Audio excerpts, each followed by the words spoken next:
ओम नमः शिवाय मोर स्नेहर छात्र छात्री माने दीपसार ज्ञान यूट्यूब चैनल को स्वागत करुछि। आज पिला माने मो plus two second year arts पिला मानक पई ऑप्शनल संस्कृत रो गोटे सुंदर वीडियो नै आछि। पिला मन देखो आगु को हमरो फाइनल एग्जाम अछि ताको आखि आगे रखी आज मो ऑप्शनल संस्कृत रो दुईटी मुख्य चैप्टर रघुवंशम एवं दमयंती स्वयंवर रो समस्त बछा बछा दुई मारिका एवं तीन मारिका क्वेश्चन नै आछि ଯାକି ତୁମମାନଙ୍କ ସହିତ ଆଲୋଚନା କରିବି।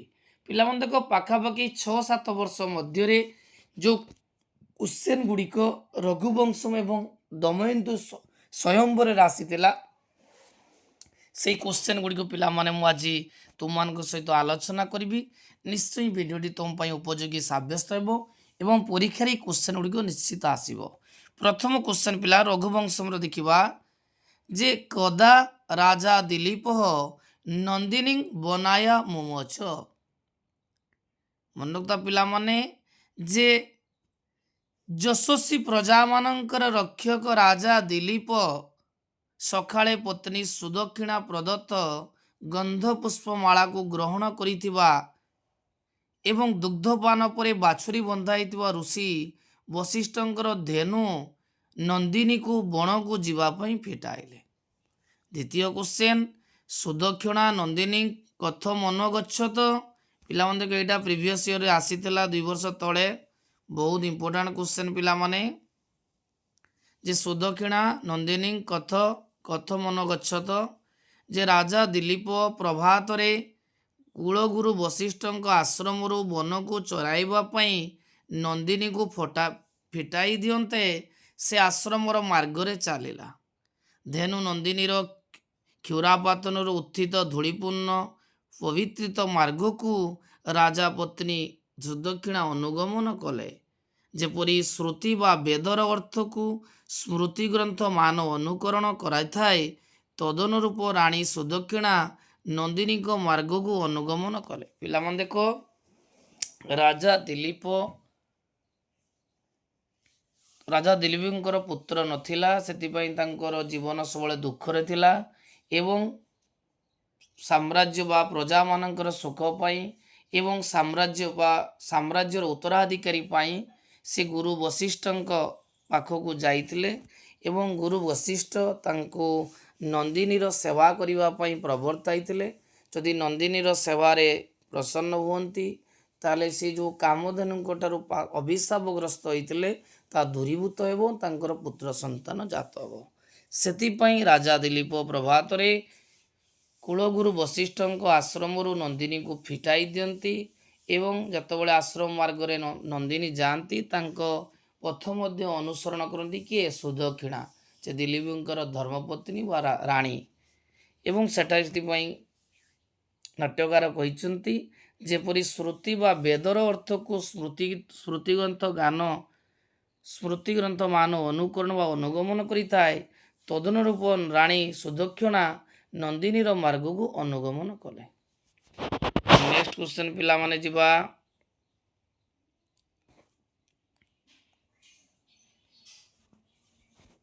ସମ୍ରାଟ ଗୋ କିଦୃକ ସମାରାଧତଂ ପରଭୂତ। ଯେ ଗୁରୁ ବଶିଷ୍ଠଙ୍କ ନିର୍ଦ୍ଦେଶ କ୍ରମେ ଗୋ ସେବାରେ ବ୍ରତୀ ହୋଇ ରାଜା ଦିলীପ ବନ ମଧ୍ୟରେ ନନ୍ଦିନୀର ସେବାରେ ନିଜକୁ ନିୟୋଜିତ କଲେ। ଗୋ ନନ୍ଦିନୀକୁ ସୁସ୍ୱାଦୁଯୁକ୍ତ ତୃଣ କବଳ ଦେଇ ଦେହ କୁଣ୍ଢାଇ ଦେଇ ମଶା ଡାଁସ ଆଦିକୁ ଘଉଡ଼ାଇ ତାର ସ୍ୱଚ୍ଛତ ଗତିରେ ବାଧା ନ ଦେଇ ରାଜା ତା ପଛରେ ଚାଲୁଥିଲେ। ଏହିପରି ଭାବରେ ରାଜା ନନ୍ଦିନୀର ସମ୍ୟକ ଆରାଧନା କରୁଥିଲେ। ନେକ୍ସଟ କ୍ୱେଶ୍ଚନ୍ ପିଲାମାନେ ବହୁତ ଇମ୍ପୋର୍ଟାଣ୍ଟ କ୍ୱେଶ୍ଚନ୍। କିଦୃଗ ବେସନ ରାଜା ଦାବଂ ବିଚଚାର। ଯେ ରାଜା ଦିলীପ ନନ୍ଦିନୀର ସେବା ନିମନ୍ତେ ବନ ମଧ୍ୟରେ ଲତାମାନଙ୍କର କୁଟିଳ ତନ୍ତୁ ଦ୍ୱାରା କେଶ ସମୂହକୁ ଉପରକୁ ବାନ୍ଧି ଦେଇ ଏକ ଧନୁରେ ଗୁଣ ଚଢ଼ାଇ ଶିକାରୀ ପରି ବିଚରଣ କଲେ। ମନେ ହେଉଥିଲା ସତେଅବା ମୁନିଙ୍କର ହୋମଧେନୁକୁ ରକ୍ଷା କରିବା ଛଳନାରେ ସେ ବଣର ଦୁଷ୍ଟ ଜୀବମାନଙ୍କୁ ଶିକ୍ଷା ଦେବା ପାଇଁ ବନରେ ବୁଲୁଛନ୍ତି କି? ତେଣୁ ରାଜାଙ୍କର ଏତାଦୃଶ୍ୟ ବେଶ ଉପଭୋଗ୍ୟ ହୋଇଛି। नेक्स्ट क्वेश्चन पिला मन आम जा जे गप्तरी बनंग गाह माने तत्रं किं परिवर्तनं अभूत। बहुत इंपोर्टेंट क्वेश्चन पिला माने जे रक्षाकर्ता राजा दिलीप वन मध्य प्रवेश करते बिना वर्षारे वनाग्नि प्रशमित होइतिला। वन सारा पुष्प फल वृद्धि घटीतिला। वन्य पशु मानक मध्य बलवान हिंस्र पशु माने क्षुद्र तथा निरीह प्राणी मान को आक्रमण कले नाही। तेणु राजा प्रभाव राजा वनरे पहुँचु पहुँचु यहीपरी परिवर्तन घटीतिला। नेक्स्ट क्वेश्चन पिला माने आलोचना करिबा जे कथं दिलीपं पवन शिशवे। पिला मन देखो क्वेश्चन टी माने बहुत बहुत इंपोर्टेंट क्वेश्चन एवं परीक्षा एटा निश्चय आसीबो। जदि न आसीबो मते कमेंट बॉक्स रे पिला माने निश्चय जणाइबो। जे वन मध्यरे छत्र परित्यक्त आत पक्लांत आचारभूत राजा दिलीपींकर सेवा पवन करितला। गिरी निर्झरणीर जलबिंदुरे मिश्रित होई पवन होइतिला सुशीतल। सेहीपरि सामान्य आंदोलित करी पुष्पर गंध सह मिश्रित होई पवन होइतिला सुगंधि युक्त। एहीपरि भावे सुशीतल सुगंधित पवन राजांगर क्लांति अपनदन करी तांकु शांति प्रदान करिथिला। नेक्स्ट क्वेश्चन पिला माने भीम राजा कथं भुवती न आजुहाव। पिला मन देखो एक भीम राजा भीम राजा कथं भुवती न आजुहाव एक शुभ समय उपस्थित हुए पुण्य मुहूर्त विदर्भर राजा भीम निजर अली अली सुंदरी कन्या दमयंती विवाह उद्देश्य एक स्वयंवर आयोजन करते। दमयंती स्वयंवर निमंते राजा भीम पृथ्वीर समस्त राजा मान को आह्वान कले और निमंत्रण कले। पिला को बुझे दू देख विदर्भर राजा भीमंकर अली अली कन्या थिले दमयंती अत्यंत सुंदरी थिले एवं जेतबेले तांकर विवाह बयस होइतिला सेतबेले तांको पई से गोटे स्वयंवर आयोजन करते। से कोण प्रांत विभिन्न राज्यर राजकुमार को से निमंत्रण करते। नेक्स्ट क्वेश्चन बहुत इंपोर्टेंट क्वेश्चन पिला माने दी मारिक आसे नृपहा कीदृशं रंगं विविशु। जे विदर्भ राजा भीमंकर राजउवास रंगभूमि थिला अत्यंत शोभान्वित अतीव सुंदर सुवर्णमय स्तंभयुक्त तोरण द्वारा यही रंगभूमि सुशोभित होइतिला। एही भली शोभायमान रंगभूमि को दमयंती स्वयंवर निमंते राजा माने प्रवेश करथिले। कहा दमयंती। पिला मन देखो दमयंती किए ना दमयंती होची विदर्भ राजा भीमंकर अति सुंदरी कन्या एवं दमयंती वैदर्भी एवं भैमी नाम रे परिचित। विवाह निमंते राजा भीम तांको पई स्वयंवर आयोजन करथिले एवं निषद्ध राजा नळंकु वरण करी तांकर पत्नी होइतिले। पृथ्वी पाला कथं दमयंती सब पाजगमु। जे राजा भीम सख्य कन्या दमयंती विवाह निमंते एक स्वयंवर आयोजन करथिले एवं एथिरे पृथ्वीर समस्त राजा को निमंत्रण करा जाइथिला। एकथा शुणी समस्त राजा अत्यंत आनंदित होइतिले। दमयंती अभिलाष इच्छा करुवा अनेक राजा यथाशीघ्र विदर्भ देशर राजभवन रे दमयंती निकट रे पहुंचीतिले। नेक्स्ट क्वेश्चन आलोचना करिबा राज्ञां मुखाग्नि कीदृशं शोभन्ते। विदर्भ राजा भीमंकर निमंत्रित समस्त राजा आसी रंगभूमि रे उपस्थित थिले। कंठरे सुगंधित पुष्पमाला कानरे मणिकुंडल धारण करी राजा माने रंगभूमिर विविध आसन अलंकृत कले। एही राजा मानकर शोभन केशपाश सुंदर नाक आखि और भूलता द्वारा मुखमान शोभा पाउतिला। सतेअब आकाश रे नक्षत्र सदृश शोभा पाइबा भली प्रतीत होउतिला। नेक्स्ट क्वेश्चन जे नल राज्य कस्य पुत्र भवति बहुत इंपोर्टेंट क्वेश्चन पिला माने एटा परीक्षा रे आसे सब बोले जे नल राज कस्य पुत्र भवति एबे पिला माने आलोचना करबा नल राज्य कस्य पुत्र भवति बहुत इंपोर्टेंट क्वेश्चन जे नल राजा निषेधर राजा वीरसेनंकर पुत्र अटंती से दमयंती को विवाह करथिले विदर्भ राजा भीमंकर पुत्री दमयंती स्वयंवर रे नल को वरण करथिले वीरसेनंकर नामर सार्थकता हेउची से तांकर सेनावीर थिले। नेक्स्ट क्वेश्चन राज्ञा नामसु घोषितेषु दमयंती किम पश्यत स्वयंवर निमंते जेतोले रंगशालार आसन रे बसिथिबा समस्त राजा मानकर नाम उद्घोषण करागला सेही समय वैधवी बा दमयंती 5 जन समान आकृति विशिष्ट पुरुषों को अवलोकन कले सेमाने के समस्ते नलंकरी स्वरूप थिले जेतु दमयंती नल को भल पाउथिले नलंग परी 5 जन को देखिले सेति से आश्चर्य होइथिले। राजा दिलीप किमर्थं नंदिनी शिशवे परीक्षार पिला माने बहुत इंपोर्टेंट आसे परीक्षार कंपलसरी ये क्वेश्चन आसो देख पिला माने सूर्यवंश राजा दिलीप और तांको राणी सुदक्षिणा विवाहर बहु दिन पर संतानटीए नथिबारु दुखपन्न होई कुलगुरु वशिष्ठ आश्रम को गले वशिष्ठ ध्यान बल जानीपारे थरे दिलीप स्वर्ग को फेरुला बेले कामधेनु सुरभि को अन्य मनस्क वशत यथाचित सम्मान प्रदर्शन करि न परिबा फल अभिशप्त होइचंती तेणु अभिशाप मुक्त पाइबार रास्ता बताई देले ता होची सुरभि को संतुष्ट कराई परिले अभिशाप मुक्ति मिलिबो। सुरभि यज्ञ कार्य पाई पातालपुर रे अवस्थान करुथिबारु दिलीप वशिष्ठ को परामर्श क्रमे सुरभि तनया व कन्या नंदिनी को संतुष्ट कराई अभिशाप मुक्ति पाइबा संगे संगे गोटिए वंशधर प्राप्तिर कामना रखी वशिष्ठ समवासिनी धेनु नंदिनीर सेवा करिबारे तत्पर होई उठिले। परीक्षार सब क्वेश्चन आसे एटा बहुत इंपोर्टेंट। सुदक्षिणा केन प्रकारण नंदिनी मार्ग अनगछ तो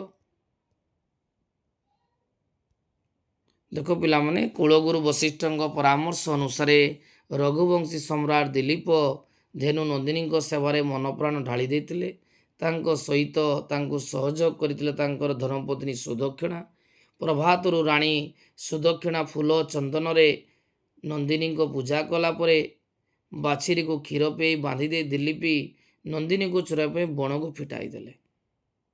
राणी सुदक्षिणा मंद नंदिनी को मार्ग किछि बाट पर्यंत अनुसरण कले। राणी सुदक्षिणा थिले पतिव्रता रमणी मानक मध्य अग्रगण्य धेनु नंदिनी थिले अत्यंत पवित्र तांकर पदनिक्षेप फल गमनीय मार्ग मध्य पवित्र हो जाइथिला फल से पवित्र धूलिकोणा पूरित मार्गरे संतान कामा निष्पाप हृदय राणी सुदक्षिणा अत्यंत श्रद्धा भक्ति अनुसरण कले। यही दृश्य एपरी थिला जे वेदर अर्थ को स्मृति बा धर्मशास्त्र गुड़िक अनुसरण कलापरी जना जाउथिला। पिला माने एटा 2 मार्किया भी आसे एवं 3 मार्किया भी आसे।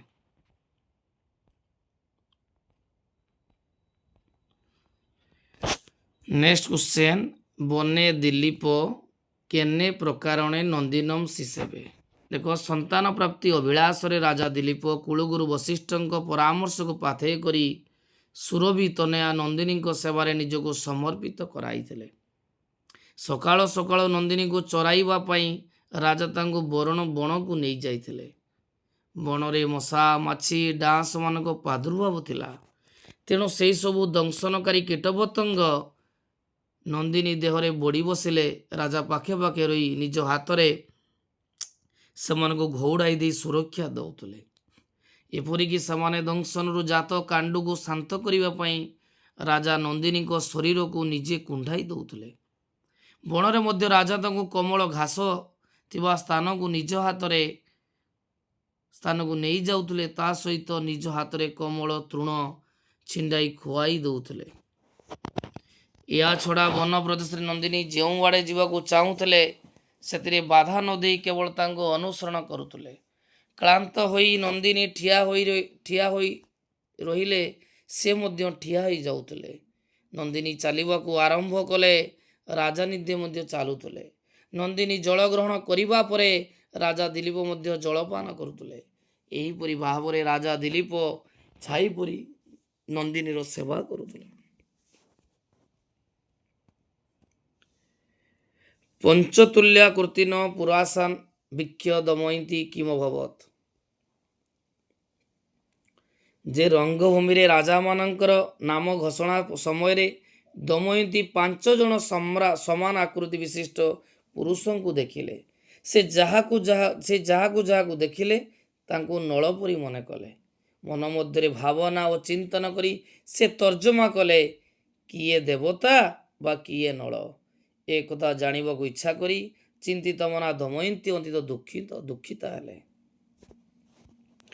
ନଳ ଜ୍ଞାତୁ ଦମୟନ୍ତୀ କିଂ କୃତବତୀ। ଏଇଟା ପିଲାମାନେ ପରୀକ୍ଷାର 100% ଆସିବ।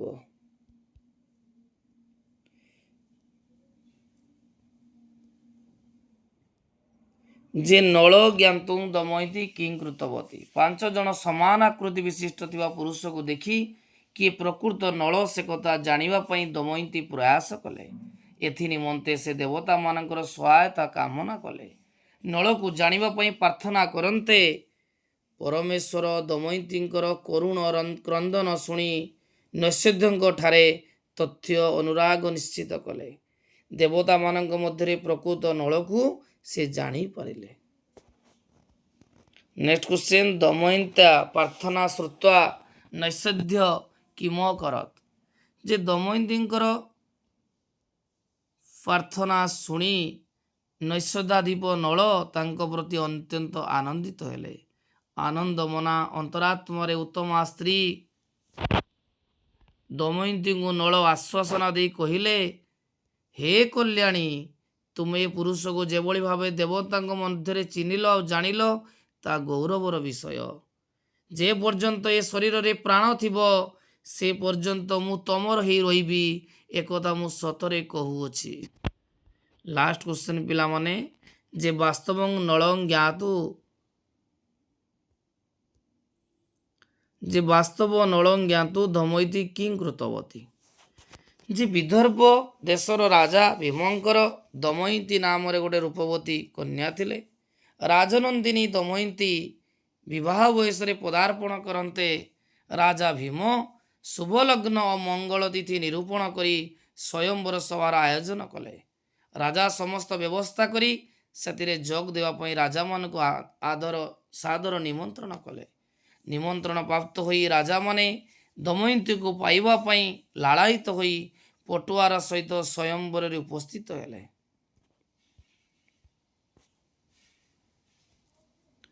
ରାଜାମାନେ ଆସର ଗ୍ରହଣ କରିସାରିବା ପରେ ପରିଚୟ ପର୍ବ ଆରମ୍ଭ ହେଲା। ରାଜାମାନଙ୍କର ନାମ ଘୋଷିତ ହେଉଥିବା ବେଳେ ଦମୟନ୍ତୀ ନଳଙ୍କ ଆକୃତିର 5 ଜଣ ପୁରୁଷଙ୍କୁ ଦେଖି ପ୍ରକୃତ ନଳକୁ ଚିହ୍ନି ନ ପାରି କିଂ କର୍ତ୍ତବ୍ୟ ବିମୂଢ଼ ହୋଇ ପଡ଼ିଲେ। ମନରେ ଶେଷରେ ଦମୟନ୍ତୀ ଦେବତାମାନଙ୍କର ଶରଣ ବସିଲେ। ମନରେ ଓ ବଚନରେ ସେ ବ୍ୟଭିଚାର କରିନାହାନ୍ତି।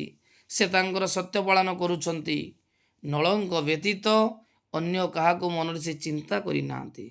ତେଣୁ ସେହି ସତ୍ୟରେ ଦେବତାମାନେ ତାଙ୍କୁ ବାସ୍ତବ ନଳକୁ ଚିହ୍ନାଇ ଦିଅନ୍ତୁ ବୋଲି ଦମୟନ୍ତୀ ଆକୁଳ ନିବେଦନ କରିଥିଲେ।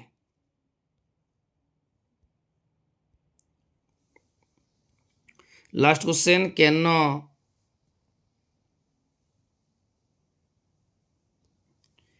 ପ୍ରକାରଣେ ଦମୟନ୍ତୀ ସ୍ୱୟଂବରେ ବାସ୍ତବ ନଳ ଜ୍ଞାତବତୀ। ନା, ବିଦର୍ଭ ରାଜା ଭୀମ ନିଜ କନ୍ୟା ଦମୟନ୍ତୀ ପାଇଁ ସ୍ୱୟଂବରର ଆୟୋଜନ କରିଥିଲେ। ରାଜାମାନେ ଯଥା ସମୟରେ ଆସି ଆସନ ଅଳଙ୍କୃତ କରିନେବା ପରେ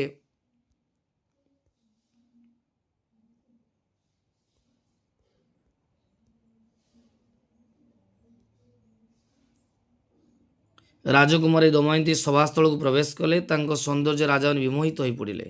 ପରିଚୟ ପର୍ବ ଚାଲିଥିବା ବେଳେ ଦମୟନ୍ତୀ ସଭାରେ ନଳଙ୍କ ଆକୃତିର 5 ଜଣ ପୁରୁଷଙ୍କୁ ଦେଇ ଚକିତ ହୋଇଗଲେ। ପ୍ରକୃତ ନଳକୁ ଚିହ୍ନାଇ ଦେବାକୁ ଅନୁରୋଧ କରି ଦେବତାମାନଙ୍କୁ ପ୍ରାର୍ଥନା କଲେ ଓ ଶରଣ କଲେ। ଶେଷରେ ଦେବତାମାନେ ତାଙ୍କ କରୁଣ ବିଳାପ ଶୁଣି ନଳଙ୍କ ପ୍ରତି ଥିବା ଦିବ୍ୟ ଅନୁରାଗ ଦେଖି ପ୍ରୀତି ହେବା ସହିତ ପ୍ରକୃତ ନଳଙ୍କୁ ଚିହ୍ନିବାର ସୂତ୍ର ବତାଇ ଦେଲେ। ତଦନୁସାରେ ଦମୟନ୍ତୀ ଭଲ ଭାବରେ ନିରୀକ୍ଷଣ କରି ଦ୍ୱିତୀୟ ଛାୟା ଥିବା ମଳିନ ପୁଷ୍ପମାଳାକୁ ଧାରଣ କରିଥିବା ଏବଂ ସେଦ ଜର୍ଜରିତ ହୋଇ ଭୂମି ସ୍ପର୍ଶ କରୁଥିବା ପୁରୁଷକୁ ନଳ ବୋଲି ଜାଣିପାରିଲେ ଏବଂ ତାଙ୍କ ବେକରେ ବରଣମାଳା ଦେଇ ପତି ରୂପେ ଗ୍ରହଣ କରିଥିଲେ। ପିଲାମାନେ ଦେଖ, ମୁଁ ସାଂସ୍କ୍ରିଟରେ ବର୍ତ୍ତମାନ ରଘୁବଂଶମ ଏବଂ ଦମୟନ୍ତୀ ସ୍ୱୟଂବରର 2 ମାର୍କିଆ ଆଉ 3 ମାର୍କିଆ କ୍ୱେଶ୍ଚନ୍ ଆଲୋଚନା କଲି, ଯାହାକି ନିଶ୍ଚୟ ପରୀକ୍ଷାର ଉପଯୋଗୀ ସାବ୍ୟସ୍ତ ହେବ, କାରଣ এই କ୍ୱେଶ୍ଚନ୍ ଗୁଡ଼ିକ ବିଗତ ଦିନମାନଙ୍କରେ ଆସିଥିଲା। ଯଦି ପିଲାମାନେ ଭିଡ଼ିଓଟି ଭଲ ଲାଗିଥାଏ ନିହାତି ଲାଇକ୍ କରିବ, ଚ୍ୟାନେଲକୁ ସବସ୍କ୍ରାଇବ୍ କରିବ ଏବଂ ସାଙ୍ଗମାନଙ୍କୁ ସେୟାର କରିବ। ମୁଁ ପିଲାମାନେ ଚେଷ୍ଟା କରୁଛି ଯେ ତୁମକୁ ସାଂସ୍କ୍ରିଟରେ କିପରି ତୁମେ ଅଧିକ ନମ୍ବର ରଖିବ, ସେଥିପାଇଁ ମୁଁ ପ୍ରୟାସ ଜାରି ରଖିଛି।